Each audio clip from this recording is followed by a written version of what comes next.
마태복음 12장은 바리새인들과의 논쟁이 기록되어 있습니다. 예수님의 제자들이 안식일에 배가 고파서 밀 이삭을 잘라 먹었습니다. 바리새인들이 그거 가지고 트집 잡습니다. 예수님께서 다윗의 진설병 얘기를 하시면서 인자가 안식일의 주인이다 이렇게 말씀하십니다. 그리고 나서 이번에는 손 마른 사람을 고치셨습니다. 손이 말랐어요. 그런데 늘 주변부에 있던 사람에게 뭐라고 말씀하시냐, 한가운데 서라. 그리고 그 마른 손을 펴주셨습니다. 그런데 그 일은 안식일에 벌어진 일입니다. 역시 트집거리가 되지요. 예수님께서 호되게 또는 격한 말로 바리새인들과 논쟁을 하십니다. 바리새인들은 그 일 때문에 예수를 죽이려고 모의했다라고 성경이 기록되어 있고요.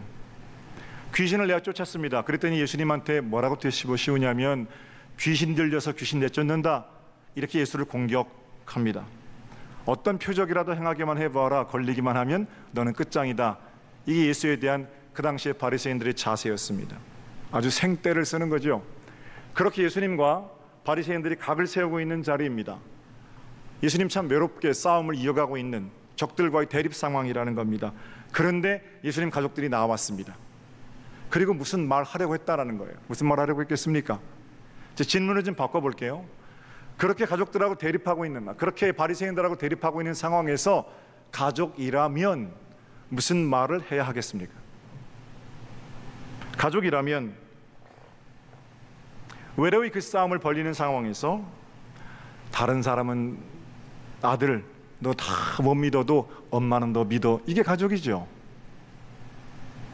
가족이라면 야고보 같은 인물은 후대 초대교회의 큰 위대한 인물이 됐는데, 형님, 다른 사람 형님한테 다 미쳤다고 해도 나는 형님 믿습니다, 이게 가족이잖아요. 그러면 그 가족의 힘을 빌어서 예수님께서 공생의 길을 더 자신 있게 걸어갈 수 있으셨겠죠. 그런데 무슨 말 하려고 했는지 예수에게 힘주려는 말은 아닌 것 같아요. 똑같은 상황을 전하고 있는 마가는 가족들이 예수께 나온 이유를 이렇게 이야기하고 있습니다. 마가복음 3장에 제가 읽어드릴게요. 예수의 친족들이 듣고 그를 붙들러 나오니 이는 그가 미쳤다 하밀러라. 그리고 마가복음 3장의 이후에 똑같은 얘기가 기록이 돼 있어요. 선생님, 가족들이 왔습니다. 누가 내 가족이냐? 가족들이 지금 왜 나온 겁니까? 그들의 귀에 예수가 미쳤다라는 얘기가 들렸습니다. 그래서 그 미친 짓 그만두게 하려고, 그러니까 예수 아들 이제 이런 짓 좀 안 하면 안 되겠어? 이 말 하려고 나온 거예요. 예수께 나와서 너 의로운 건 알겠는데 사람들이 너 미쳤다고 그러니까 이제 좀 그만두는 게 좋겠다. 형님 이제 그만두시죠. 이렇게 말리려고 그 자리에 나왔다는 겁니다. 그런데 그렇게 말하려고, 이거 그만두게 하려고 나오는 가족들에게 예수님 이렇게 반응하십니다. 48절입니다. 48절. 말하던 사람에게 대답하여 이르시되 누가 내 어머니이며 내 동생들이냐? 멀리서 찾아온 가족들에게 얼굴도 내밀지 않으시고 가족들이 왔다는 소식을 전하러 온 사람에게 누가 내 가족이냐? 되물으시는 겁니다. 이 말 속엔 뭐가 있어요? 저희들만 내 가족이 아니라는 거예요. 또는 저희들은 내 가족이 아니다, 뭐 이런 얘기도 됩니다. 그리고 나서 49절과 50절에 이렇게 덧붙이십니다. 손을 내밀어 제자들을 가리켜 이르시되 나의 어머니와 나의 동생들을 보라. 누구든지 하늘에 계신 내 아버지의 뜻대로 하는 자가 내 형제요 자매요 어머니이니라 하시더라. 나를 말리러 찾아온 저 사람들 아니고 하늘아버지의 뜻대로 행하는 여기 있는 제자들이 내 가족이다. 여러분, 이 이야기는 이렇게 끝이 납니다. 저는 지난 2주간 동안 이 말씀을 붙들고 묵상했습니다. 누가 내 어머니냐? 누가 내 형제냐? 하필 하나님께서 왜 이 말씀을 주셔서? 사랑하는 동생들하고 둘째는 1999년도에 미국에 갔어요. 20년 만에, 물론 그 사이에 몇 번 만났습니다만 20년 만에 일주일 동안 같이 있는 시간. 막내 동생 2008년도에 11월 달에 결혼했습니다. 그리고 그 다음에 바로 넘어갔으니까 막내 동생과도 10년 만에 만난 겁니다. 각각 다 아이들 놓고 그렇게 삽니다. 다 모이니까 14명입니다. 일주일 동안 지내면서 그 친구들은 제 피부치입니다. 혈연, 한정호 씨, 손연순 씨가 낳은 삼형제란 말이에요. 혈연을 만나서 어머니를 만나서 같이 일주일 동안 열흘 동안 지내는 자리에서 계속 말씀은 누가 내 어머니냐, 누가 내 형제냐. 그들은 분명 내 형제들이고 내 아버지고 내 어머니입니다. 그런데 하나님께서 원하시는 가족됨은 물보다 훨씬 진하다는 그 혈연, 피로 맺어진 관계, 그런데 그것보다 더 깊은 차원의 문제임을 깨우쳐 주시더라 말입니다. 여러분은 어떠십니까? 여러분도 다 피부치들이 있으시잖아요. 아버지 어머니가 그렇고 형제 자매들이 그렇고 여러분의 가족 아닙니까? 애써 찾아온 가족들에게 누가 내 어머니냐 말씀하시는 예수님, 괜찮게 하신 겁니까? 저는 이 말씀 앞에서 몇 가지 사실을 생각할 수 있었습니다. 먼저 기억해야 할 것은 하늘 가족은, 예수님께서 말씀하시는 가족은 저절로 되는 건 아니라는 겁니다. 따라해 볼까요? 노력해야 한다. 할렐루야. 네. 혈연은 노력 없이 주어집니다. 여러분이 어떤 분의 자녀이건 간에 여러분이 이 땅에 오기 위해서 노력한 건 없어요. 노력한 게 있다면 우리 어머니죠. 생명을 걸고 노력한 어머니. 그러나 이 땅에 던져지는 입장에서는 노력한 게 없잖아요. 어떤 분은 저한테 그러시더라고요. 목사님, 아이가 나올 때 엄마가 힘든 것처럼 아이도 힘들대요. 모르겠습니다. 저는 기억이 안 납니다. 우리의 노력 없이 우리 어머니의 눈물과 생명을 바꾸고 우리가 이 땅에 온 것은 분명합니다. 그러니까 혈연이라는 건 내 선택도 아니고 내 의지도 아니고 그냥 우리에게 주어진 겁니다. 그런 혈연은, 생물학적 혈연은 우리의 의지와 관계없이 주어지지만, 노력과는 관계없이 이루어지는 거지만, 예수 그리스도 거룩한 가족이 되는 것은 반드시 노력해야 합니다. 힘쓰고 애쓰고 그래야 합니다. 이번 여름 휴가를 위해서 저는 20년 동안 꿈꾸고 준비했습니다. 한국에서 저희 4식구가 미국에 가는 일이 쉽지가 않습니다. 경비도 그렇고 돈도 그렇고요. 한 주간 재단을 맡긴다는 것도 별로 마음에 드는 일 아니고, 저뿐만 아니라 미국의 동생들은 얼마나 바쁩니까? 각각 뉴욕에서 시카고에서 미국 서부로 모이기 위해서 일주일 동안 시간을 내야 했습니다. 아버지는 아예 그 일을 위해 미국에 3개월째 지금 들어가 계십니다. 다녀와서 시차 적응도 만만치 않더라고요. 2시만 되면 눈이 떠져서. 만나서 무슨 특별한 나라를 바꿀 만한 거대한 일을 했는가? 아닙니다. 봉고차 하나 빌려서 타고 다니면서 햄버거 사 먹고 풀장에서 수영하고 저녁에 예배 보고 그러고 있다 왔습니다. 그러나 아무것도 아닌 것 같지만 모이니까 한 가족인 거 알겠고 모이니까 참 좋더라고요. 서로 지난 세월 동안 치열하게 살아온 얘기, 교회 얘기, 교인들 얘기하면서 울고 웃고 서로를 위로하고 그렇게 지냈습니다. 그 과정에서 하나님은 그냥 혈연을 넘어서는 어떤 특별한 끈을 보게 하시는데, 서로를 위해서 연결된 기도의 끈입니다. 노력해서 그 자리에 함께하지 않았다면 보지 못했을 만한 눈물들, 하나님 그거 보게 하셨다는 겁니다. 그건 거기 노력해서 참여한 자들만 볼 수 있는 눈물이고 감동이고 그렇습니다. 사랑하는 성도 여러분, 좋은 가족 되기 원하십니까? 여러분에게 혈연으로 그냥 주어진 관계는 무엇입니까? 그 과정에서 좋은 가족 저절로 됩니까? 그거 안 되잖아요. 그럼 어떻게 해야 합니까? 노력해야 합니다.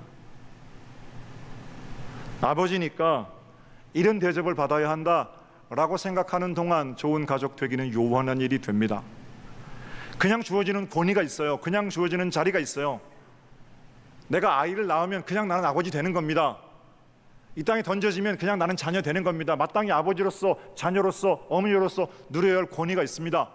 그러나 권위를 바탕으로, 권리를 바탕으로 그냥 주어지는 것들만 누리려고 한다면 좋은 가족 안 된다는 거예요. 어떻게 생각하는 게 좋으냐면, 내가 아버지니까 나는 아버지로서 몸이 부서져라 자녀들을 위해서 일해야 한다. 나는 어머니니까 몸이 부서져라 자녀들을 위해서 기도해야 한다. 나는 자녀니까 몸이 부서져라 가정을 위해서 일해. 이런 마음 가지고 서로 노력하는 가운데 행복한 가족 또는 거룩한 가족을 이룰 수 있다라는 겁니다. 혈연을 넘어서는, 그냥 주어지는 것을 넘어서는 어떤 특별한 노력이 필요하다는 말씀입니다. 좀 얘기가 복잡해지지 않았으면 좋겠는데, 저는 이 얘기가 우리가 받은 구원에도 적용된다고 생각합니다. 구원은 거저 주어지는 게 아닙니다. 물론 예수 그리스도의 보혈의 공로로 우리가 구원을 받았고 그 일에는 우리의 어떤 노력이 들어간 게 아닙니다. 은혜로만 들어갈 수 있습니다. 하나님께서 우리에게 베풀어 주신 아들 예수 그리스도의 사랑, 예수 그리스도의 보혈, 그 일을 통해서만 우리는 구원에 들어갈 수 있습니다. 그러나 구원받은 자가 구원의 기쁨으로 하늘 가족 된 것을 누리고 사는 일에는 노력이 필요합니다. 이 노력을 응답이라고 그럽니다. 하나님의 은혜에 응답하는 삶, 거룩하게 내 삶을 구별하는 삶, 주를 깨끗한 마음으로 부르는 자들과 함께 믿음으로 최선을 다해서 하늘 기쁨을 누리려고 나서는 삶, 그런 삶을 통해서만 우리는 하늘 가족 구원받은 자의 감격을 누리며 살 수 있습니다. 쉽게 이런 얘기입니다. 죽어서 천당 가는 건 이미 따놓은 당상이라고 한번 생각해 볼까요? 우리의 노력이 아니에요. 우리의 구원은 예수 그리스도의 보혈의 공로로만 이루어졌습니다. 보혈, 그것도 혈이잖아요. 보혈로 이루어진 관계, 그러니까 혈연입니다. 그러나 이 혈연은 배타적인 또는 셀피시한 이기적인 혈연을 넘습니다. 예수님은 모든 인류를 구원하시기 위해서 구원의 문을 아직도 하지 않으셨기 때문입니다. 그리고 이 구원의 은총을 가지고, 구원의 감격을 가지고 나서는 자들은 이 은혜에 바르게 응답하며 자신을 깨끗하고 거룩하게 구별하여야 합니다. 깨끗하고 거룩하게 구별하는 동안 이 땅에 살면서 천국을 맛볼 수 있고, 깨끗하게 자신을 구별하는 동안 이 땅에 살면서 진정한 하늘 가족 애를 누리며 살 수 있다라는 겁니다. 아무나 이 땅에서 천국을 사는 게 아니에요. 저절로 사는 게 아닙니다. 이미 구원받았음에도 여전히 이 땅에서 누리고 살아야 할 하늘 삶, 맛보아야 할 하늘 맛, 그런 거 있다면 바로 그 일은 노력하는 자의 것입니다. 그럼 어떻게 노력하는가? 봐라, 여기 있는 내 제자들, 이들이 내 가족이 아니겠느냐? 그리고 나서 50절에 주시는 말씀이 있어요. 어떻게 하는 것이 가족인지 50절 보세요. 무엇을 지키면서 하는 겁니까? 누구든지 하늘에 계신 내 아버지의 뜻대로 하는 자가 내 형제요 자매요 어머니니라. 하늘아버지의 뜻은 뭡니까? 서로 사랑하는 겁니다. 버텨주는 겁니다. 가족이라면 거기 있어주는 겁니다. 가족이라면 함께 아파하는 겁니다. 가족이라면 견뎌주는 겁니다. 그것이 하늘아버지의 뜻이고, 하나님은 그렇게 우리가 서로를 견뎌줄 때, 서로를 참아줄 때 참 기뻐하실 겁니다. 뉴욕 경찰 얘기를 제가 들었는데, 제 둘째 동생은 미국 회중 목회를 합니다. 거의 다 그 더마스트레라는 마을이 백인 마을이기 때문에 백인들만 나와요. 백인들만. 그런데 그 교인 멤버 중에 한 사람이 그 포트 시큐리티, 그러니까 뭐 세관 항구에서 이렇게 검사하는 그런 경찰인데 1년 전에 일하다가 다쳤답니다. 1년 동안 병원에 누워 있는데 생활에 아무 지장이 없대요. 그러니까 동생이 이 말을 꺼낼 때 어떻게 꺼냈냐면, 형, 왜 미국의 경찰들을 형제들 또는 형제단, 자기들은 서로 브라더 그렇거든요. 왜 형제라고 부르는지 알아? 이러면서 이제 얘기를 해주는 거예요. 그 교인이 1년 전에 누웠는데 미국 경찰 시스템, 이거는 한 주에 해당하는 게 아니라 전 미국 경찰들이 그렇대요. 시스템이 어떠냐면, 일을 하다가 다치면 6개월 동안은 월급을 전부 준답니다.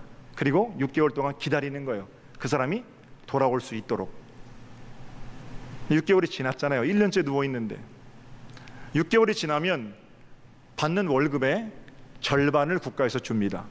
그리고 1년 동안 더 기다려주는 거예요. 그럼 100만 원 받던 사람이 50만 원 받으면 어떻게 살아요? 그 가족들이 전혀 사는데 지장이 없답니다. 왜 그러냐면 6개월이 되는 순간 동료들이 자기 시간을 도네이션 하는 거예요. 그 친구가 일할 분량의 만큼의 일을 맡아서 하는 겁니다. 그래서 그 사람은 월급 전체를 받을 수 있을 만큼 대신 동료들이 일해주는 겁니다. 1년 동안. 그리고 1년이 지나면 국가에서는 더 이상 그에게 월급을 주지 않죠. 그러면 그때부터 4년에서 5년 동안은 1시간 그 친구를 위해 일했던 사람이 1시간 더 일하고, 한 사람 그 친구를 일했던 동료가 옆 사람에게 얘기해서 그 사람도 더시 일하게 하고, 그래서 무려 4년이나 5년 동안을 그 사람이 복귀할 때까지 돕는다는 거예요. 월급을 맞춰 일할 수 있도록.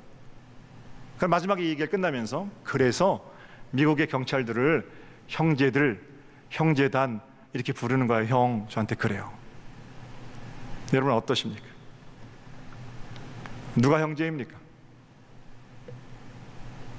주민등록상에 우리 아버지로 되어 있고 내 형제로 되어 있고 내가 어려움 당했을 때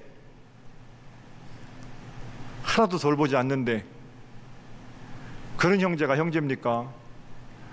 나하고는 피 한 방울 섞이지 않았지만 나를 위해서 시간을 도네이션하고 나를 위해서 지갑을 열고 헌신적으로 그 자리에서 아픔을 같이 견뎌주는 이가 형제입니까? 우리가 다 하나님 아버지 자녀라면 하나님께서 뭘 기뻐하시겠습니까? 여행 마지막 날 세도나라는 곳에 모였습니다. 제 막내 동생이 그 에어비앤비라고 왜 그 여행 집을 예약하는 사이트가 있어요. 거기서 300불 정도의 집을 하나 예약했어요. 14명이 함께 잘 수 있는 시골 마을 한참 찾아가서 갔는데 마지막 날이니까 그래도 우리가 캠프파이어 이런 걸 해야 되잖아요. 고기도 사다가 불 피워서 캠프파이어 하려고 준비했는데 하도 오래된 집이라서요. 뒷곁에 가서 대충 풀을 깎고 이렇게 나무를 붙여보니까 뱀이 나와가지고 캠프파이어를 하지 말라시는 거구나. 나무 다 놓고 그냥 집에 들어와서 이렇게 동그랗게 얘기하고 앉았습니다. 뭐 매일 예배 봤으니까 우리 아버지 거기 설교하시고 예배 끝난 다음에 제가 사회를 보고 뭐 캔들 파이어를 했어요. 같이 다 한마디씩 하자고. 근데 우리 식구 중에는 둘째네 큰아이 성진이가 12살인데 작년 10월 달에 뇌수술을 한번 하고 올해 1월 달에 두 번째 2차 뇌수술을 하고 그랬거든요. 그 모야모야병이라는 병이 발견돼서 소아중풍인데 수술 잘 됐습니다. 그래서 자꾸 애가 쓰러져서 그냥 큰 수술을 했어요. 그 친구가 이제 말할 때가 됐어요. 그래서 성진이 얘기를 좀 해보라고. 일어나서 이렇게 말합니다. 저는 너무 무서웠는데 삼촌이 와서 기도해 주셔서 감사했습니다. 삼촌이 시카고에서 비행기 타고 가서 수술하기 전에 손잡고 기도해 줬거든요. 그때 두려움이 좀 물러갔다는 거예요. 얘기가 다 끝나고 성진이 할 말 더 없느냐고 이제 사회 보면서 얘기하니까 이렇게 말해요. 먼저는 하나님께 감사드리고 한참 뜸을 들이다가 그래도 가족이 최고인 것 같아요.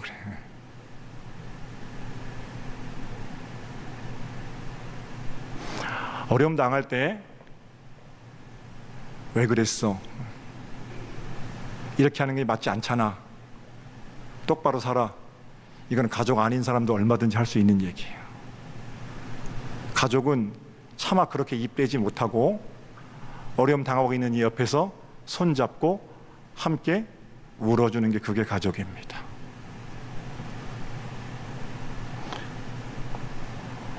도와줄 거면 그냥 소리 없이 도와주는 게 가족이지, 그 도와주면서 내가 도와준다, 있는 소리 없는 소리 다 하고 사진 다 찍고, 이게 무슨 가족이에요. 하늘 아버지의 뜻대로 뜨겁게 사랑하는 섬김으로 아픔 당하고 있는 이 옆에서 함께 버텨주는 게 그게 가족이죠. 한 가지 중요한 사실이 있는데, 예수가 미쳤다는 소문을 듣고 예수를 말리려고 왔던 어머님 마리아, 동생 야고보 얘기만 좀 해볼까요? 그날 망신당한 날입니다. 예수님 얼굴 보러 왔다가 얼굴도 못 보고 쫓겨났잖아요. 누가 내 어머니냐? 누가 내 형제냐? 저것도 아들인가? 당연히 이렇게 나올 법하지요. 그러나 마리아 그렇게 하지 않았지요. 마리아는 여러분 잘 아시는 대로 누구보다도 가까운 하늘 가족, 예수 가족으로 그렇게 살아갔습니다. 그랬기에 하늘 아버지의 뜻대로 행하는 그 마리아의 섬김이 역사상 가장 위대한 어머니로 추앙받도록 만들어 놓은 거지요. 야고보는 어떻습니까? 야고보도 그날 망신당한 겁니다. 저거 형이라는 게 어머니 모시고 왔는데 얼굴이라도 비춰야지, 이런 마음 가지고 털어졌다면, 그리고 그냥 야고보가 자기 웨이로 갔다면, 마이 웨이로 갔다면, 여전히 야고보는 하늘 가족 되는 일로는 요원했을 겁니다. 혈연에 묻혀서 하늘 가족 되는 일을 감당하지 못했을 겁니다. 그러나 초대교회의 위대한 사역을 감당했을 수 있었던 것은 야고보 역시 그날 어떻게 한 거예요? 그 망신당한 자리에서 turn around 한 겁니다. 하나님 말씀을 삼가 듣고 예수 그리스도의 말씀으로 내가 이제 하늘 가족으로 하늘 아버지의 뜻을 실천하며 살리라, 그렇게 결단하고 돌아섰다는 거예요. 그러니까 야고보가 초대교회의 위대한 인물로 사명을 감당할 수 있었던 거죠. 제 막내 동생이 글을 하나 썼는데, 막내 동생도 미연학감육의 목사입니다. 제가 읽어드릴게요. 애들이 아직 어리거든요. 아이 둘과 엄마가 밖에서 놀고 있습니다. 엄마가 화장실 때문에 집에 들어옵니다. 흙장난에 여념이 없던 아이들은 엄마가 집으로 들어가는 걸 보지 못하였습니다. 엄마 없는 걸 갑자기 알아차리고는 아이들이 불안해합니다. 열린 문을 보고 집으로 들어와 엄마, 엄마 연신 불러댑니다. 엄마가 막 대답하려는 순간 첫째 딸이 말합니다. 울지 마. 엄마는 분명히 어디 안 갔을 거야.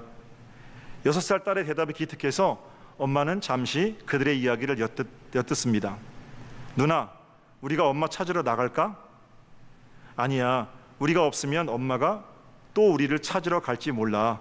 한번 잘 찾아보자. 이리 와. 울지 말고. 요즘 동생에게 까칠하기만 한 누나인데 지금은 말 그대로 큰 누나입니다. 둘째의 울먹임이 깊어지자 엄마는 밖으로 나옵니다. 울고 있는 둘째만큼이나 큰 딸을 꼭 안아 주었습니다. 여기까지는 그냥 얘기인데요. 밑에 얘기가 아주 멋집니다. 여러분, 저희 아이들처럼 살면서 하나님이 보이지 않을 때가 있습니다. 하나님의 침묵이 당황스러울 때가 있습니다. 하나님 왜 아무 말씀 안 하시는지 답답하게 느껴질 때가 있습니다. 그러나 그때는 가족들의 시간입니다. 형제 자매의 시간입니다. 평소에 사랑한다고 잘 못해도 괜찮습니다. 그런 순간에 함께 버텨주고 함께 위로하고 함께 환난의 자리에 설 수 있다면 그게 가족입니다. 어떠세요, 여러분? 신앙 연수가 깊어진다는 거는요, 원로가 되고 연세가 드셔가고 목사가 되고 장로가 되고 권사가 되고 그런다는 거는 하나님의 부재에 당황하는 사람들, 그 사람들을 잡아줄 책임이 커진다는 겁니다. 내가 뭔가 믿음이 자란다는 거는 고통당하고 있는 사람들의 그 손을 잡아줄 책임이 커진다는 거예요. 이건 이렇고 저건 저러니까 이렇게 살아 라고 명령하기보다 우리도 다 알지 못하잖아요. 왜 그러는지. 같은 처지에서 그래도 주님 계시니 조금 더 기다려 봅시다, 이렇게 말하는 거예요. 같은 처지에서 조금만 더 기다려 보자고 권면하고 독려하며 함께 구원의 길을 걷는 것, 그게 신앙 연수가 깊어지는 겁니다. 잘 가르치는 게 능사가 아니고 이 길 위해서 내 삶으로 온통 주님을 말할 수 있도록 거룩한 통로가 되어내는, 104년 된 재단에서 제가 섬기는 게 참 복입니다. 혈통? 전통? 그 뭡니까? 그 자랑할 만한 겁니까? 104년 동안 썩었으면 어떡할 겁니까? 안 되잖아요. 104년의 전통을 가지고 있다는 것은 이 평택 땅에 아파하는 수많은 사람들에게 지난 104년 동안 하나님께서 만져주신 경험들을 가지고, 우리 다 잘 모르지만 같이 불완전한 처지니 견뎌봅시다, 그들의 이웃이 되고 그들의 손을 잡아주고 하는 것이 104년 된 교회의 몫이라고 저는 생각합니다. 그것이 하나님께서 우리를 세우신 이유이고, 그때 비로소 하나님 우리를 보고 마음 뿌듯해 하실 거고, 하늘아버지의 뜻대로 행하는 하늘 가족은 바로 그렇게 함께 서주는 일로부터 시작되는 겁니다. 사랑하는 여러분, 오늘 이 아침에 주님께서 우리에게 물으십니다. 누가 내 가족이냐? 하늘아버지의 뜻을 기억하고 그분 마음 뿌듯해 하시도록 하늘 가족됨을 위해 노력하며 살아가는 여러분 되시기를 우리 주님의 이름으로 축복합니다. 그냥 되는 건 없어요.